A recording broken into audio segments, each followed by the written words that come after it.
Have you ever looked back at something in your life and said, if I had to do it all over again, I would definitely do that differently? Anybody had something like, yeah.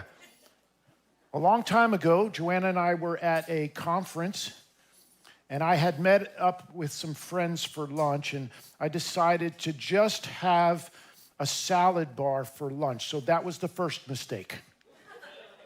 Should have had a nice, greasy bacon cheeseburger with fries. That's the proper way to eat. But my second mistake was I chose the macaroni salad, the one with the mayo. And so that was lunch. At dinner time, I'm saying to Joanna, something's not right. I'll spare you all the details of my food poisoning that night. And let's just say that was, I would say, top 5, maybe even top 3 of the worst nights of my life. Yes, it was that bad. At least I thought it was. We have a word for this. It's called regret. Right? People like to say, well, you can't live in the past. You've got to move on. And that's true. I would agree with that. And everyone has stuff in their past that they wish they could forget. But there are some things, even painful things, that maybe we shouldn't forget. And that brings us to what we're going to read today. We're going to read from a book that is not very popular, at least not for preaching, but it's an important book, and that is the Book of Lamentations. So we're going to be in Lamentations today. If you're not familiar with it, it's exactly what it sounds like. It's all about laments. And maybe you would say it's not the perfect word, but something like regrets. Okay, so if God wanted Israel to forget its past and move on, why would he put a book like Lamentations in the Bible? It's painful. It's depressing. Maybe it's because there are some things that we just shouldn't forget. If we do forget and he reminds us, the best thing we could do is turn back to him. So how would you like to live a life, from at least from here on out, a life that's free from regret? Does that sound impossible? I think that's what Jesus is offering us today, if we'll humble ourselves and put our trust in him. So I've asked Stephanie to come on up and read. This is the first 11 verses of the first chapter of the book Lamentations. Follow along as Stephanie reads for us. Sorrow in Jerusalem. Jerusalem, once so full of people, is now deserted. She was once great among the nations, now sits alone like a widow. Once the queen of the earth, she is now a slave. She sobs through the nights, tears stream down her cheeks. Among all her lovers, there is no one to comfort her. All of her friends have betrayed her and have become her enemies. Judah has been led away into captivity, oppressed with cruel slavery. She lives among foreign nations and has no place of rest. Her enemies have chased her down, and she is now nowhere to turn. The roads of Jerusalem are in mourning, for crowds no longer come to celebrate the festivals. The city gates are silent. Her priests groan. Her young women are crying. How bitter is her fate. Her oppressions have become her masters, and her enemies prosper, for the Lord has punished Jerusalem for her many sins. Her children have become captured and taken away to distant lands. All the majesty of beautiful Jerusalem has been stripped away. Her princes are like starving deer searching for pasture. They are too weak to run from the pursuing enemy. In the midst of her sadness and wandering, Jerusalem remembers the ancient splendor. But now she has fallen to her enemies, and there is no one to help. Her enemies struck her down and laughed as she fell. Jerusalem has sinned greatly, so she has been tossed away like a filthy rag. All who once honored her now despise her, for they have seen her stripped naked and humiliated. All she can do is groan and hide her face. She defiled herself with immorality and gave no thought to her future. Now she lies in the gutter with no one to lift her out. Lord, see my misery, she cries. The enemy has triumphed. The enemy has plunged her completely, taking every precious thing she owns. She has seen foreigners violate her sacred temple, the place the Lord had forbidden them to enter. Her people groan as they search for bread. They have sold their treasures for food to stay alive. Oh, Lord, look, she mourns, and see how I am despised. All right. Thank you, Stephanie. Don't say I didn't tell you so. It's heavy, right? Mourning, lamentations, laments. So the last month or so, we've been following along with the parables that we find in the book of Luke that Jesus shared. You may have picked up on a recurring theme. Don't misplace your loves. God must be by far the most important thing in your life. It's not about our religious bumper stickers. If we love God, we will reorder our lives according to what pleases Him. We do that for anything we love. Everyone knows that. The things you love the most are the things you prioritize. So then what happens if Jesus isn't our first love? What happens if He's not the most important thing to us? One thing Jesus would have known very well is the Book of Lamentations. This chapter that we just read from, the first chapter, is an acrostic from the Hebrew alphabet. We only read the first 11 verses. There are 22 verses, each starting with a letter of the Hebrew alphabet. It's poetry. And so what's that about? Why is there an acrostic like this? Well, for one, it makes it easier to remember. You don't want to forget the lessons of the past. Some people call this chapter the ABCs of grief. It's a good way to remember, especially if you're an ancient Israelite. Secondly, it's meant to communicate total destruction. It's like when we say A to Z, complete, total.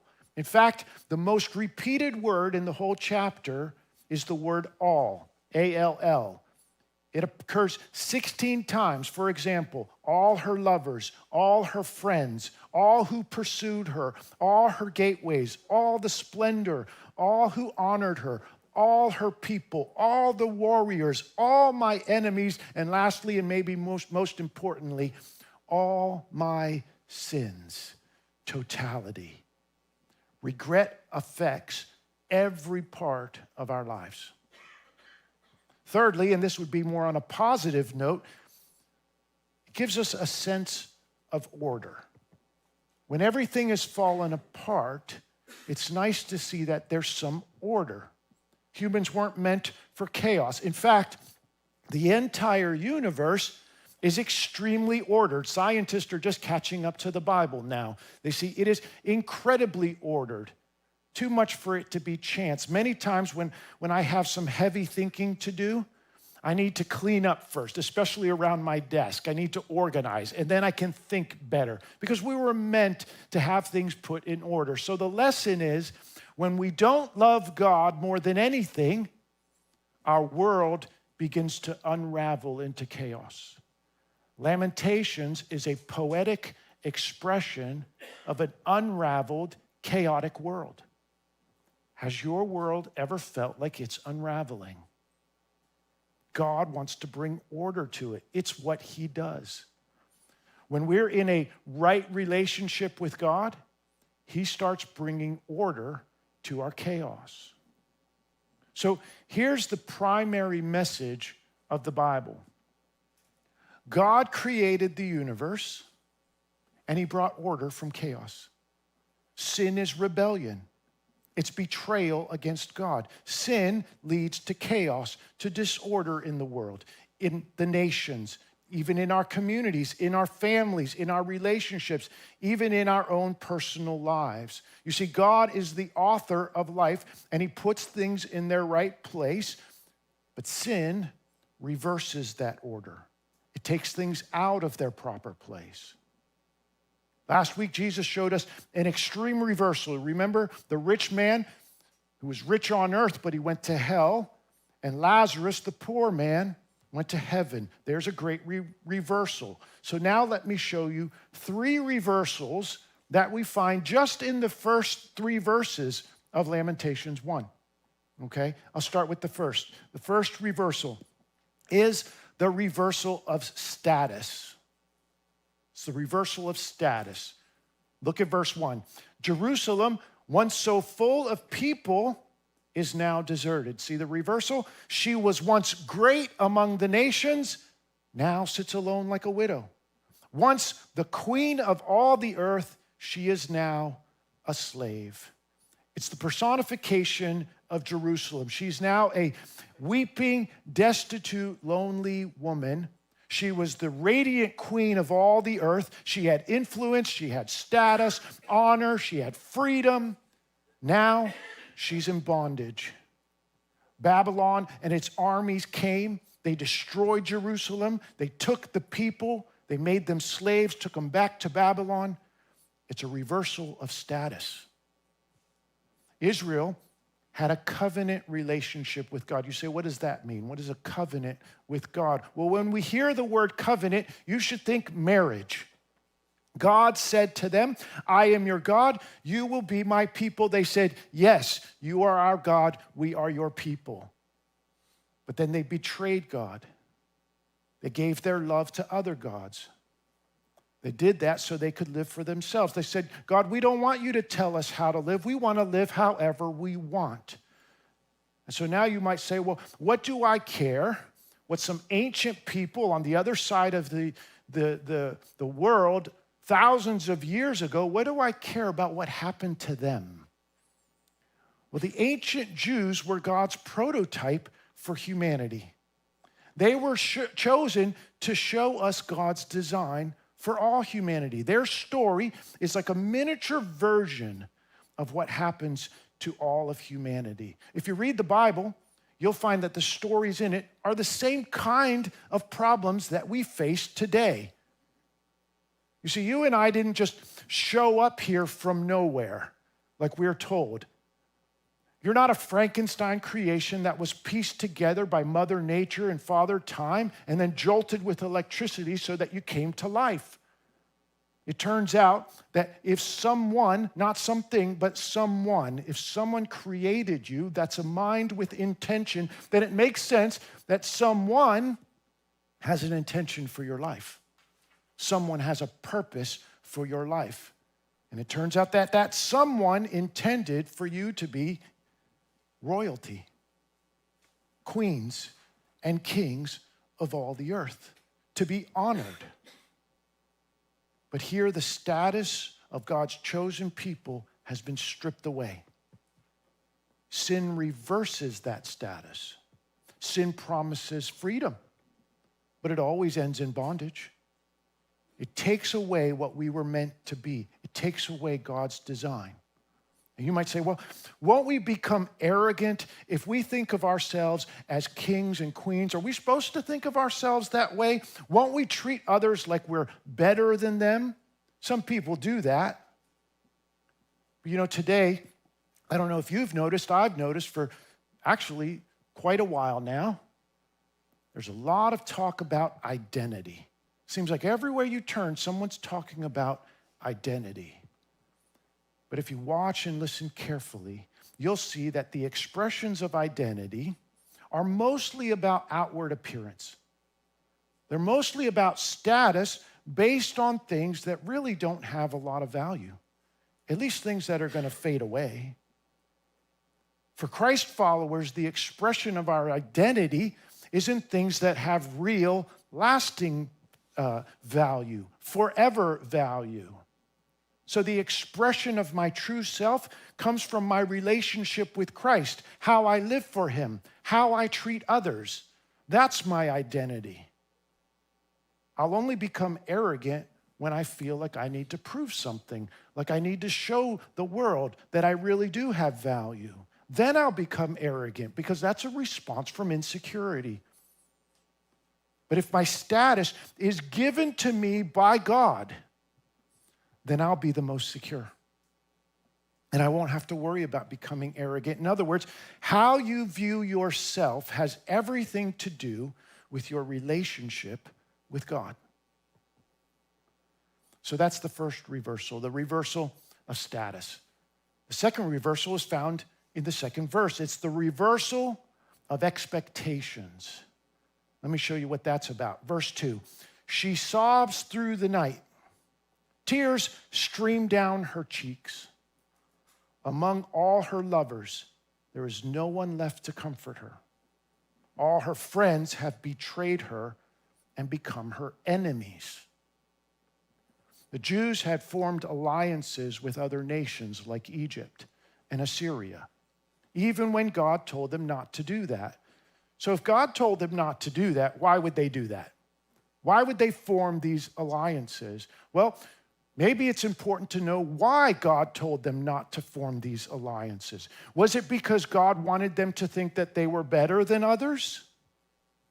Maybe it's because God knows the human heart. God knows what we'll become. You see, if the Jews got into close relationships with these other nations, they would be seduced. They would be seduced by their culture, by their beliefs, by their values, by their gods. The Bible describes this as adultery, turning away from God. Remember that covenant relationship, like a marriage. So last week, Joanna and I, right after the service, we drove to Pittsburgh for a friend of ours. His mother had passed away, so we were going to the funeral service. We left shortly after the service. Now, when you drive to Pittsburgh, you have to go through some mountains. And at one point, as I'm driving, I noticed a section of the guardrail was damaged. And I thought, wow, it's a good thing that guardrail was there. What might have happened if that guardrail wasn't there? So many times, we throw away spiritual guardrails because we don't know why they're there to begin with. Someone put them there, and we don't know why. Might as well get rid of them, we think. One of the guardrails that was God saying to the Jews, don't get close, don't get into a close relationship with people who don't know me, with people who don't love me, with people who don't serve me. And what did the Jews do? They removed the guardrails. What happened? They betrayed God. They were betrayed by the nations that they tried to be friends with. The very people they tried to form alliances with became their enemies, turned on them when it became more profitable for them to align themselves with the other nations. Those friends that God calls their lovers, the Israelites' lovers, again, the adultery, they didn't come to their rescue because they weren't real friends. Why would the Jews disobey God? God told them what to do. It was very clear. Why would they put their security in other nations instead of in God? Well, what are the things that we put our trust and security in? What are the things that we put our happiness in? What do we put our trust for our success? Close relationships and partnerships with people who don't know, love, and serve God? Have you thought about what that might look like in the future if you do that? Will there be conflicts in values, conflicts in mission, in direction, in purpose, in your identity? Will you have the support you need when tough times come? You'll have to get that spiritual support from someone else instead of the people who are closest to you, the people who should be praying for you, praying with you. Where will you get godly wisdom from? You'll have to get it from someone else. Thousands of decisions will be made from two different worldviews because we make thousands of decisions every single day. If my values and my worldview comes from a transcendent being, then I will make those decisions based on what he says. However, if my worldview and values comes from what I think or what I feel, then I'll make decisions based on that. And those could change from day to day. How many people think and feel the same way they did 5 years ago? They've changed, but God doesn't change. So now you're aligned with somebody who's living life based on how he or she thinks or how they feel. Those two things will be in conflict and you won't be able to resolve them. But don't take my word for it. I don't want to just give you my opinion. Let's go see what the Bible says. This is what Paul says in 2 Corinthians. He says, don't team up with those who are unbelievers. How can righteousness be a partner with wickedness? What fellowship can light have with darkness? Same kind of warning that we hear God saying to the Israelites that leads to their laments.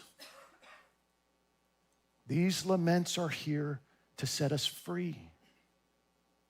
We're supposed to feel the pain, feel the despair, feel the sorrow, not so that it depresses us, but so it helps us to live and avoid that pain.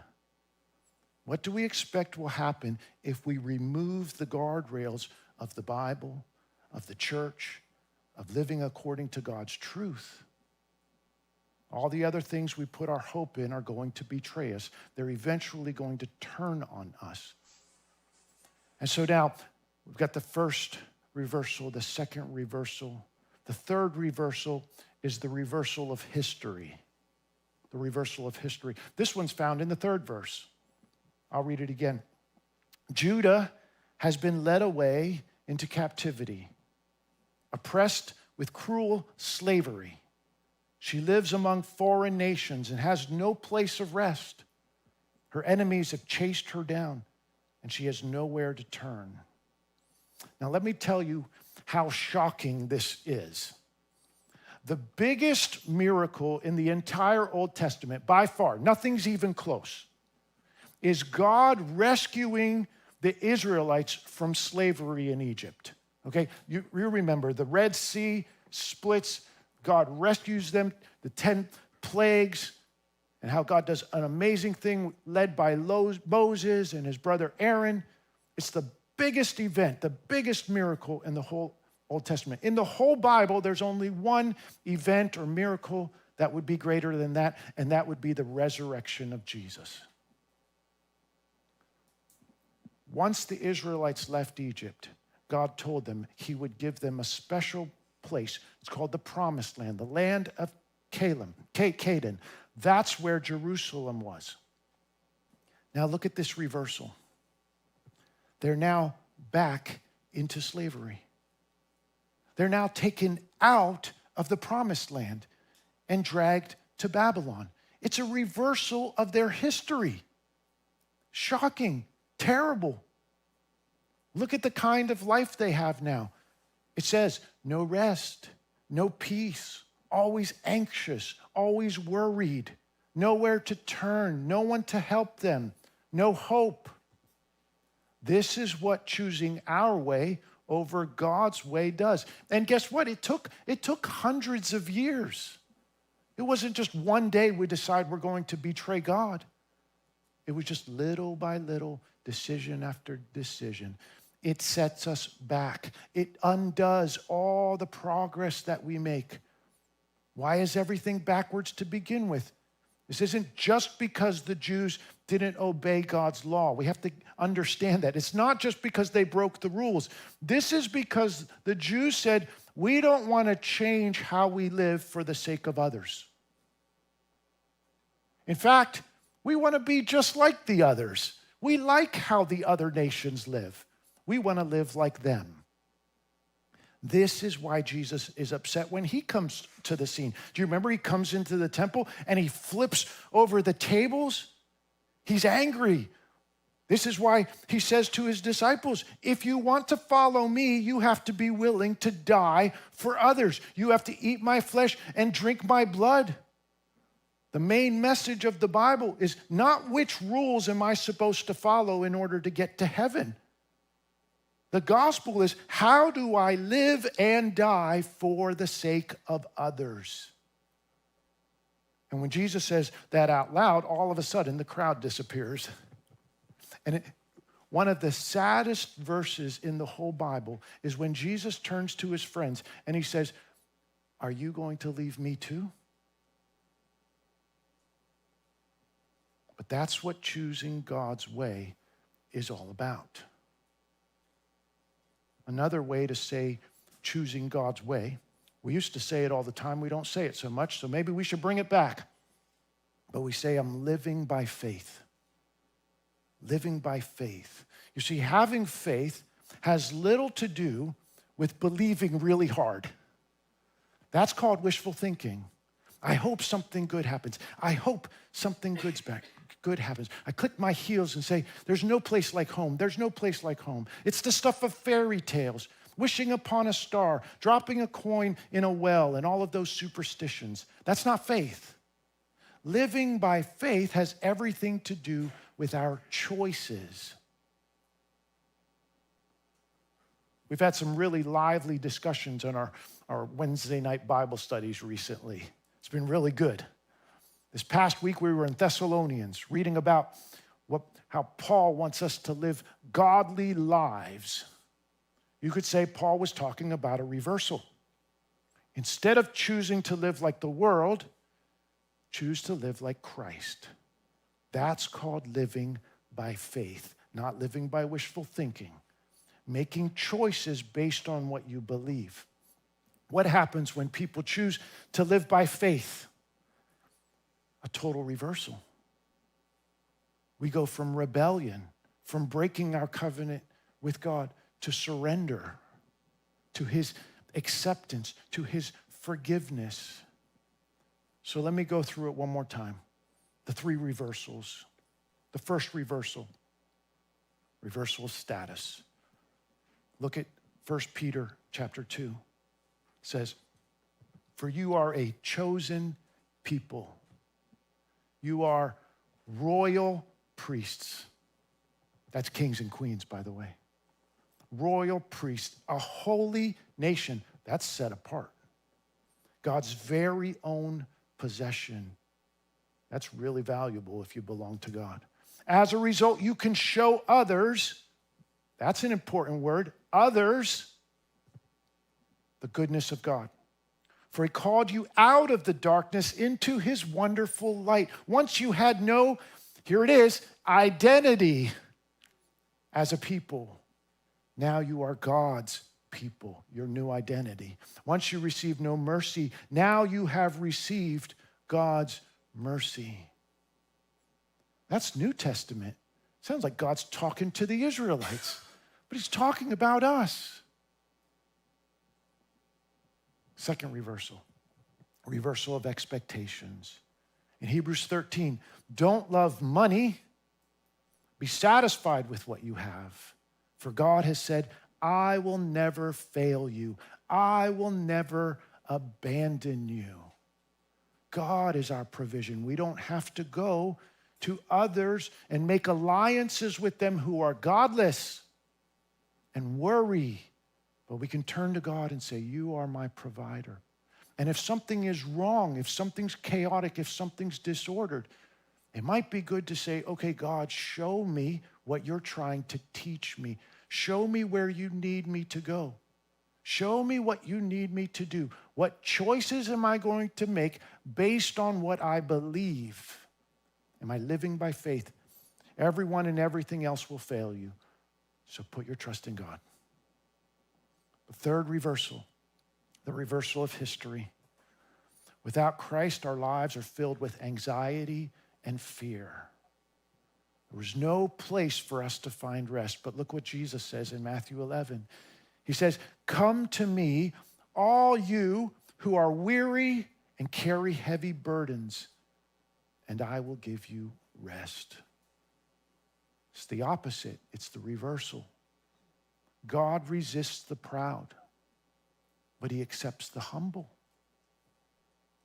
God has come for those who lament, for those who cry out to him, for those who say, I'm destitute, I'm desperate, I need a Savior. I can't make it without you, God. I'm lamenting. God hears those cries.